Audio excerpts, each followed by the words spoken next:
think about coloring pages, what do you think about?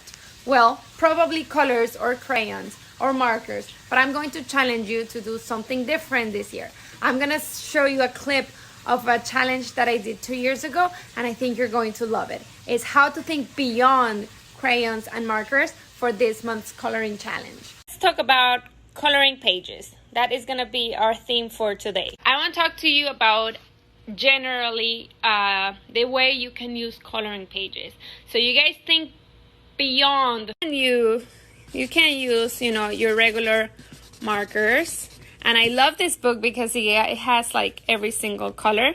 So it's a great activity. You read the book and then you do an activity. You can choose one activity a day, or you can do the whole book in one sitting, which, toddlers with attention span, you might not get through the whole book.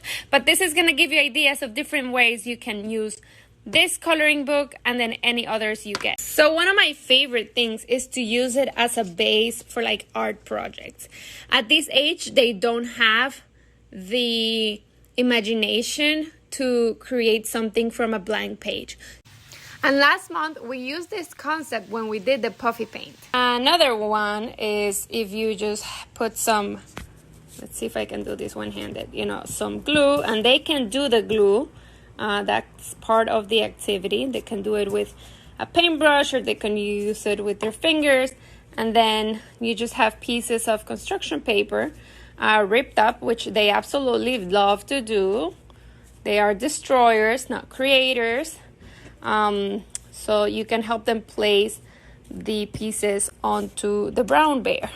Some of them will put the pieces, some of them are more interested in taking out the pieces, and either way you are working on that pincer grasp motor skill. The last one I want to show you, which is also fun because they can use the glue, and it's just to use basic glitter.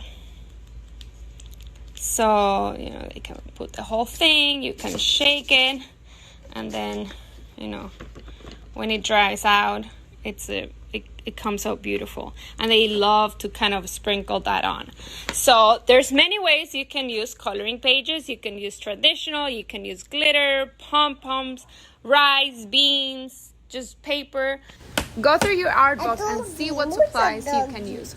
Stamps are also a great idea. So what I want to challenge you is to get the coloring book, to think beyond crayons, to think beyond markers, and see if you can do a page with any of maybe these ideas, or come up with your own. I can't wait to see what you guys do.